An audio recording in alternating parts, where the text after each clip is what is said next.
The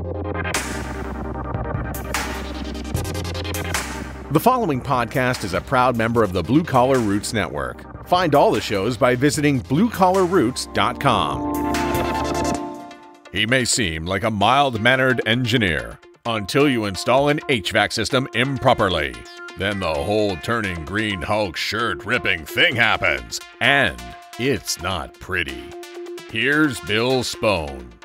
Welcome back to another episode of the Building HVAC Science podcast, where it's our goal to create better, more knowledgeable HVAC and building performance techs by helping the two professions work together. I also host the Res Talk podcast, where you can learn more about the rapidly expanding world of home energy ratings and peripheral topics. Today I'm joined by Marty and David Indursky, a father and son team that built Encon, an award-winning New Jersey-based HVAC building solutions company. We're going to hear how David has reinvigorated the company that his dad founded by implementing some modern technology and techniques after he took it over from his father. They share their best practices and what set Ncon apart. You'll also hear about what David envisions for the future of the industry. You can follow Encon via their websites, Instagram, LinkedIn, Facebook, or YouTube, and all the links are in the show notes. So let's listen in as Marty and David Indursky tell us about Encon, a unique generational mechanical contractor. We're very pleased today to have a father and son team from New Jersey, from the beaches of New Jersey, I just learned a couple moments ago. That would be Marty and David Indursky. Good afternoon, gentlemen. Good afternoon. Good afternoon, Bill. Pleased to have you join us here. And I found the topic very interesting, the way it was presented to me. You came to me and were interested in getting on the podcast about a generational business that's been invigorated.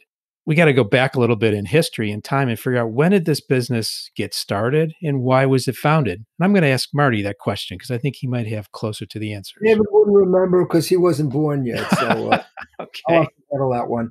I had an engineering background, and then I spent 2 years in Army aviation. And during that 2-year period, I had a lot to think about. And one of the things to think about is I did not want to go back into just an engineering job and sitting at a desk. So I looked long and hard in different industries, and I looked at the construction industry. But having a mechanical background, I felt the best part of that construction industry would have been HVAC. So I really had a very laser focus when I did get out to get into the HVAC business. So I started out working for a rep for air outlets and cooling towers and unit ventilators and all kinds of product. Stayed there for about a year. And then I got a job with a contracting company that eventually went out of business. And I thought I learned enough about their business as I saw all the mistakes they made to try it on my own. And that's really how we got started. Very interesting. So you learned from the mistakes of others, you worked in it, you had hands-on experience, and you saw a better way. You had a vision for a better way of doing this. Bill, I thought I saw a better way. Oh, okay. All right. Does that foretell that was the road bumpy going forward from that point? Yeah, it did get bumpy for a while. Like any other business that goes through growth, there's always, you start out and you do everything yourself, and they say, gee, if I only had somebody to help me with this, I'll hire somebody for that. Then if I only had somebody to help me with this, you hire for that. And before you know it, you've created something that takes probably more management skills than you ever thought you had and less technical skills. And what time frame was this when you started things? We opened up our door in October 1968. 1968. Wow. Let's find out a little bit from David here. When did David get involved in the business? When he was born. Yeah, I think I got involved, Bill, at birth. I grew up in and around the business, whether coming to work with my father on Saturdays or eventually high school and college summers. And really, as soon as I graduated in college, it was kind of the path chosen to come into the family business full time, which was in the early 90s. I'm sure you're very proud of the business. You're proud of what you've done for yourselves, your family, your community. And usually on podcasts, I like covering some stories. Marty, can you tell us one of the most impactful things that you feel has happened over the course of your time with your company? Yeah, I think that one of the really impactful thing was really when David came on board. Frankly, I didn't think he was going to come in. David was an avid skier, and I thought somehow he was going to stay in the ski industry. And then one day he said, gee, I think I'll take a hand at this. And it was probably the worst possible time because the business had gone through some pretty disastrous loss of receivables at that time. There was a lot of layoffs, and it was really time to really restart it. So it was not the best of time. Looking back on it, it was the best of time, but at that point, it was not. So here we got this newbie, and son or no son, in this business, you have to carry your own weight. There's no option about it. But David came in and we started reinventing the business, and he picked it up amazingly quickly. Okay, so reinventing the business, that's an interesting term. David, can you explain a little bit what that means to you when you say reinventing the business? We had some market sectors in New Jersey here back in the early 90s where a lot of public work. There was an opportunity to bid public work in a very different format than was traditional. And we had entered into that market and we had to really grow through those pains. You talk about what you learn in school and college and then what you really learn about on the job. And the world of hard knock education came very quickly when we were in the middle of some real turmoil and changes.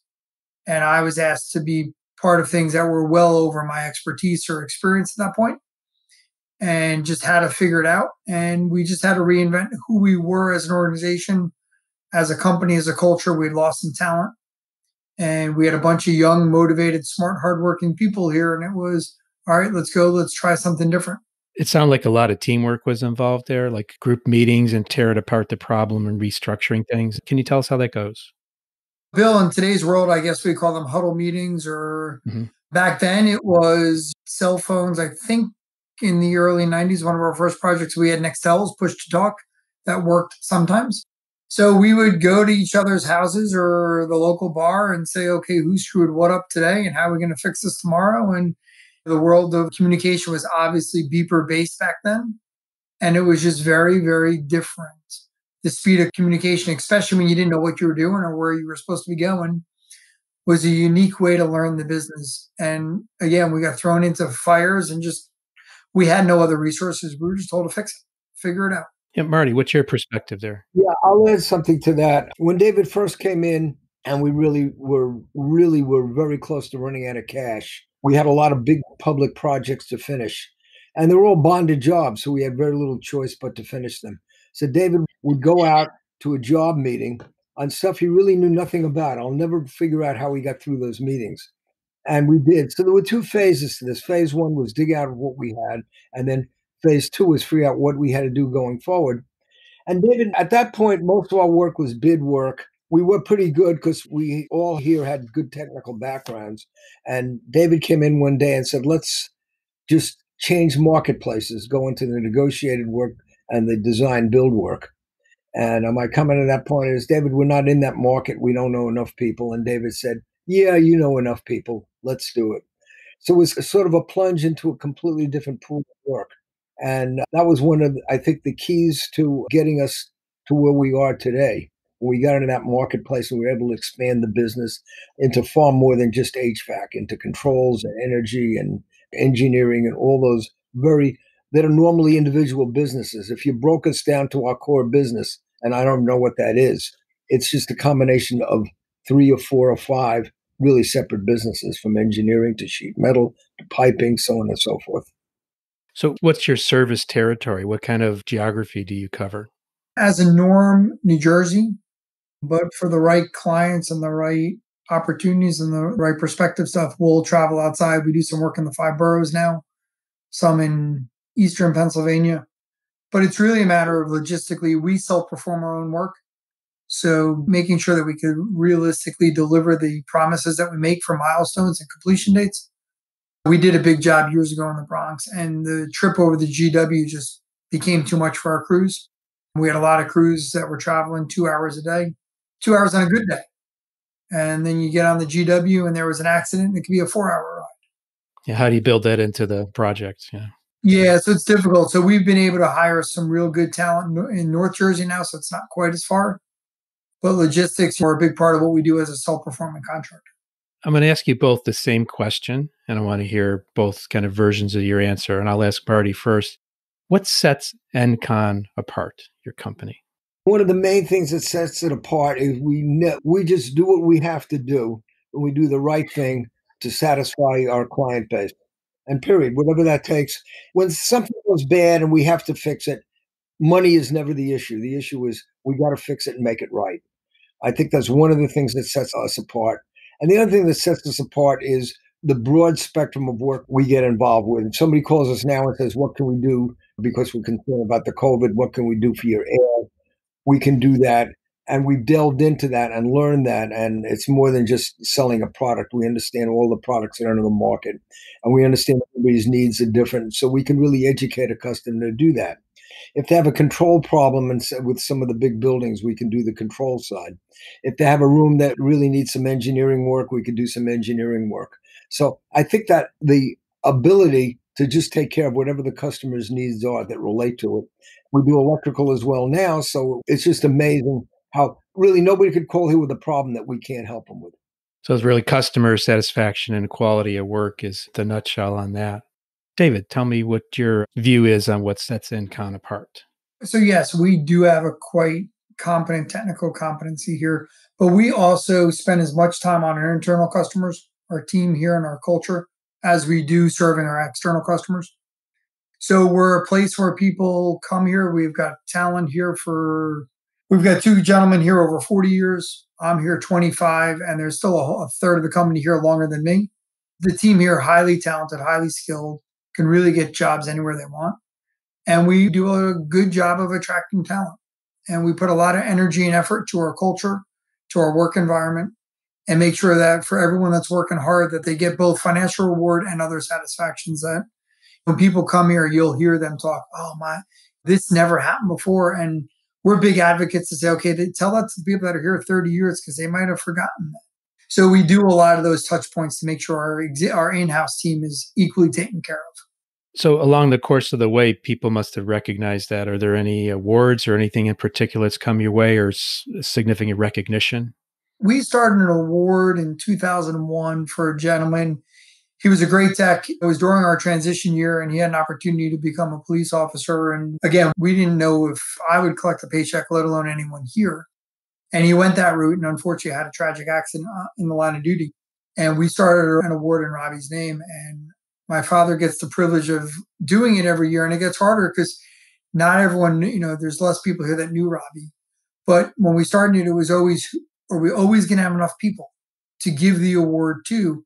And year after year, every year when we sit down and we have the discussions, there's 5, 6, 7 super qualified people that are deserving of the award. And we choose the best candidates. And it's been a great tradition. Marty, you're going to get a point there. Yeah, I just want to add one more thing that might really sum it up very simply. Tomorrow night, I'm not sure exactly the time, which is Tuesday night out in the parking lot, a few of the guys got together and we're developing teams for a cornhole tournament. Huh. And that says it all. There you go. Just that kind of friendly atmosphere where people want to hang around together because you have the right team working together there. That's pretty cool. Any kind of particular systems? I mean, it sounds like you both are very excited about telling your story. Any pointers you can give to anyone out there who's got a particular challenge with the business they're working in, and either as an employee, staff member, or a business leader? Anything in particular you would say, pay attention to this? I'll ask David first. Bill, at this point, we're fortunate because, again, we have a lot of the technical competence in-house, but we hire now more for character and culture. We could train the rest. You give us a good person, Mel, that wants to learn, we'll teach them. We'll educate them. But I can't teach people to say please and thank you. We could teach people how to change a compressor or how to type a Word document. That is easier than teaching people and reminding them to show up for work with a good attitude. So we go through extensive interviewing processes here, even on the field technicians. We started a rule here years ago that you cannot get a job here unless you spend a day in the field with the crew. And they have complete veto power. They could be the best mechanic with the worst attitude. If our team says no, it's a straight up no. Because they know that they're going to be working alongside that person in long, hot, sweaty hours. And they need to be comfortable that the team doesn't care. If you don't know, they will train you. They will teach you.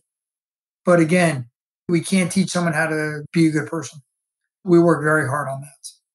Marty, what's your take? What's some of the crucial elements that you see as the business has developed? Yeah, I think that is basically one of the keys to our growth. And what happens is the general contractors we work for, the owners we work for, really certainly don't know me anymore. And some of them may not even know David, but they know the tech that goes there, they know the people that go there, they know the quality of the work they do, and they come back for more.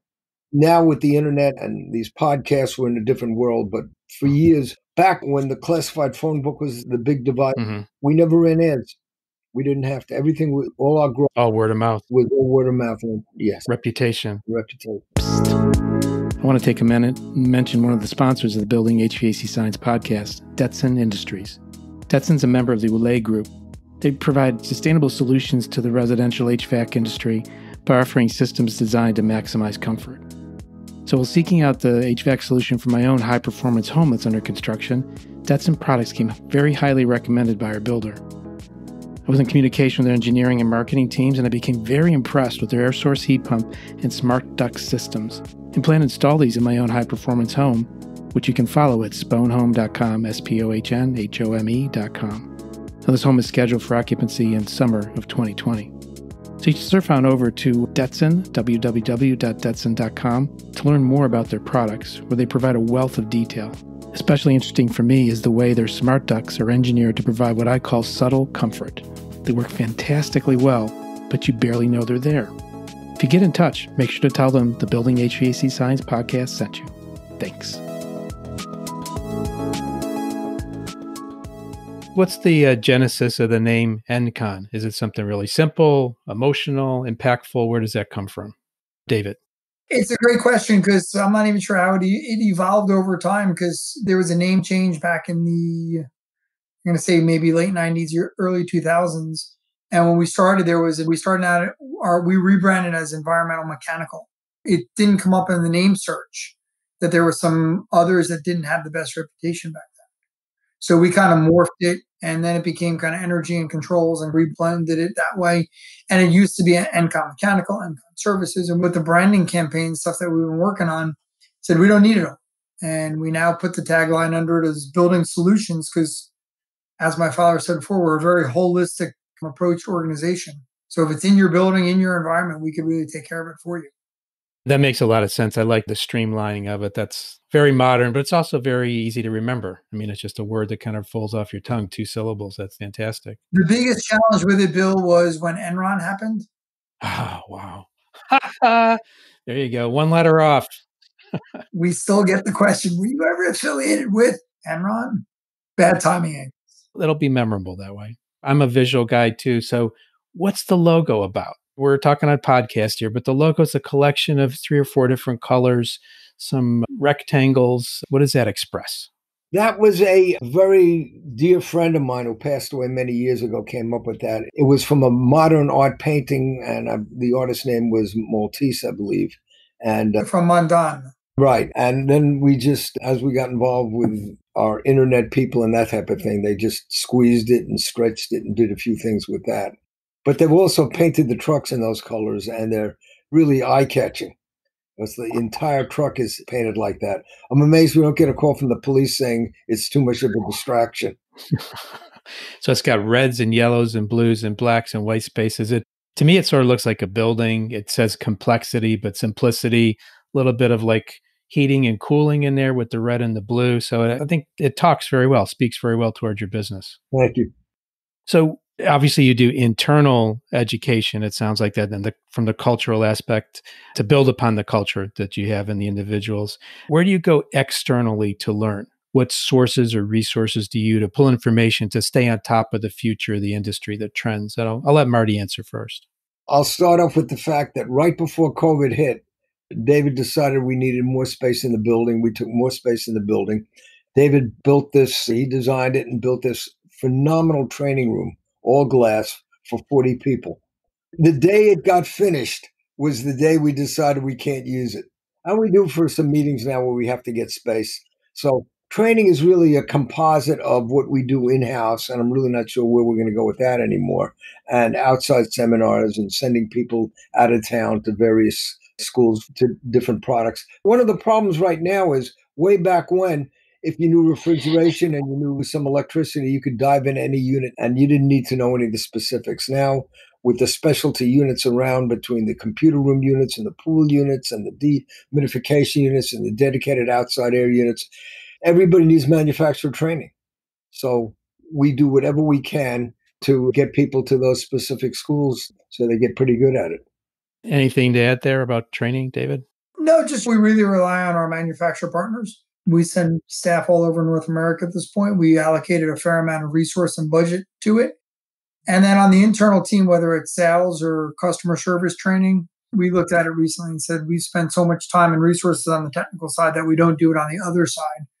Our software that we implemented a few years ago on our ERP, pre-COVID, they were in our office once a quarter. Now we're doing once a month with virtual training. Because it's like, software like anything else, we use 10, 15% of it, but we're constantly pushing. We get new people in as opposed to us training in-house. They do a 4-hour webinar with our software provider. So we're constantly looking at different ways, different avenues to train both on the technical and the non-technical skills. Are there any signature projects or keynote things out there that somebody might be familiar with, a building or a project or facility or anything out there? I think one of the coolest ones we were involved in a few years ago was we actually air conditioned Thomas Edison's actual house that he grew up in. So we had to do that with the National Historical Site, obviously for preservation. We did a bunch of geothermal wells up there, but there were walls and fabrics where there was no way to ever get into because we couldn't disturb anything. So before wireless sensors were as commonplace as they are today, we did things with wireless. We had to measure dew points in walls to make sure ducts could never sweat, couldn't have condensate issues, obviously, anywhere. So it was incredibly complicated, but it was also very rewarding to watch and see how the project actually took shape. Sure. That should be real signature work there. What I like to say is I don't think there's anybody in the state of New Jersey. First of all, very few people may know who we are in the state and the retail environment. But I don't think there's anybody in the state of New Jersey who doesn't know or has been to some job we've done someplace, whether it's a hospital or just any type of institution or recreational place. If you went through the list of everything we did, I doubt there are very many citizens in this state who don't have an affiliation or knowledge of one of those. A lot of these, we may not have marquee names, but we've gotten to become experts of doing complete building changeovers over weekends, start Friday night and finish before Monday morning. There's some jobs we'll bring 40, 50, 60 mechanics to. And if the world saw it sometime Saturday afternoon, it's what it looked like when it opened, be amazed of what this team here can really do. And the beauty and the challenge there is if your stuff is pretty much hidden and it works, nobody knows it's there. And that's exactly what you want. You just want them to feel the benefit and they don't know why it's there. That's a very challenging thing with HVAC and building and controls and things in general is when things work, nobody knows about it. That's the good part and the bad part. When right. Nobody knows it. But years ago, David and I sat down with a developer and spoke to him about energy versus other things. And basically what he said is nobody could see your product and I could tell them anything I want. They may not believe me. But if I put marble in my big atrium when they walk in, they see that. Yeah. So the reality is a lot of our competition is maybe other HVAC companies, but maybe a marble atrium. Sure. That's right. You'd mentioned the building changeover. They must take a lot of logistics. Can you give the listeners a perspective on the size of the business, the number of employees, the size of the project, something size-wise? Sure. So, Bill, this year we just hired about our 115th person. Wow. We're going to do a volume-wise somewhere around $35 to $40 million. As my father said before, we did an asset. We acquired an electrical contractor. So raised our top line a little bit and our headcount. And remarkably, we do it out of a 10,000 square foot building that my father owns. And we have zero extra space. We've had our logistics in here from site, from even our parking lot. Pre-COVID, when everyone was here, it was a complete disaster. Now that we had to implement a lot of social distancing and all the other protocols that we need to do, we're now rotating headcounts. There's some days we're trying to now live in a model where two people that do the same task can't be here at the same time. So the two women that do payroll, because we can't afford, God forbid, someone gets sick. We do have an operation here we need to be concerned of. Project managers, half them we don't see anymore. They're working virtual. We did a very good job pivoting in the virtual environment. And everyone's just got to be smart and flexible about who's here and when they're here. So we're very tight in our space, but also we're very conservative, fiscally conservative of how we spend and how we grow. As we wrap up here, any closing thoughts, Marty? Yeah, I really can't think of any. And I think you've done a remarkable job of digging in and finding who we are and what we do. And I think you've covered that very well, Bill. Well, thank you. David? As we do more of this and the world changes and becomes more complex, and obviously the world's relying more on our space. You talked before about how people don't notice us only when they work, but now in the world of filtration and air purification and air cleanliness and all the other things that are out there. So I want everyone to realize there are a lot of smart things people could do in their buildings to make it a healthier, safer environment for everyone involved. And it sounds like you have the expertise, or you will find it when it comes to that. We work very hard to be current in it, Bill. Absolutely. So if anyone listening wants to get in touch, what's the best way to get in touch with Ncon? So our website and our social media handles are probably the two best, but www.enconmech.com is probably the best way to find us. And then on LinkedIn and Facebook and all the other social platforms that exist out there. Fantastic. Or we have the old-fashioned way of a telephone. What is that? What is that, right? Come on. Is that something that plugs in the wall? I don't understand. That's a beautiful thing, because that would have been the first thing I would have mentioned, yet it's the last thing David would mention. How times change. And let me ask you this. Do you remember our phone number? Do I? Obviously. I'm saying, when was the last time you dialed a phone to the office? Now with cell phones, I don't even give anybody the office number anymore. No, you can just talk into your phone.